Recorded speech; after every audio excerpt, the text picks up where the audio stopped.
বন্যায় ডুবে যাচ্ছে দেশ, মানুষগুলো নিরাপরাধ। স্বপ্নের বাড়িটাও ভেঙে যেত না যদি থাকতো টেকসই ভেড়িবাঁধ। প্রিয় দর্শক, সারা দেশ যখন ঈদের আনন্দ ভাগাভাগি করতে ব্যস্ত, ঠিক এমত অবস্থায় সাতক্ষীরা জেলার আশাশুনি উপজেলার বিছট বাজার যেন নিজেদের প্রাণ রক্ষার্থে প্রাণপণ চেষ্টা করতে ব্যস্ত। উপকূলীয় জীবন এতটাও সহজ নয়।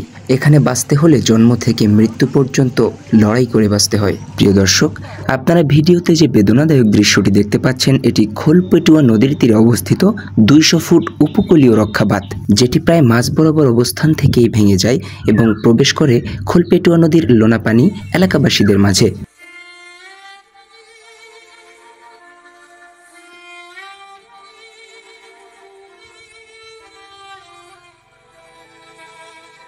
এবং এই পানি প্রবেশের ফলে এলাকাবাসীদের পাশাপাশি ক্ষতিগ্রস্ত হয় মৎস্যজীবী, কৃষিজীবী এবং দৈনন্দিন জীবিকা নির্বাহ করা প্রত্যেকটি ব্যক্তি। শুধু তাই নয়, এই পানি প্রবেশের ফলে ক্ষতিগ্রস্ত হয় অসংখ্য মানুষের বসতবাড়ি, গবাদি পশু, পুকুরসহ বিভিন্ন বাহারি রকমের ফল ফলাদির গাছ।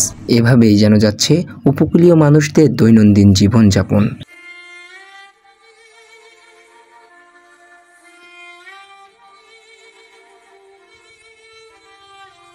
যুদ্ধ করে বাঁচতে হয় নদীর বুকে।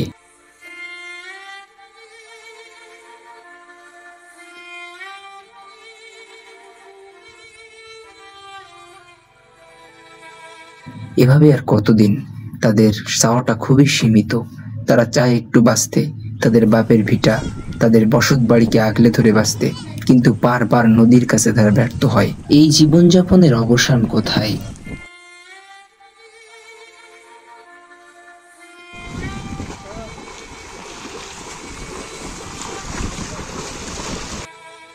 উপকূলীয় মানুষরা যেন আর্তনাদ করে বলতে চায়, ত্রাণ নয়, আমাদের টেকসই বেড়িবাঁধ চাই।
প্রিয় দর্শকবৃন্দ, এতক্ষণ আমাদের সঙ্গে জুড়ে থাকার জন্য আপনাকে অসংখ্য ধন্যবাদ।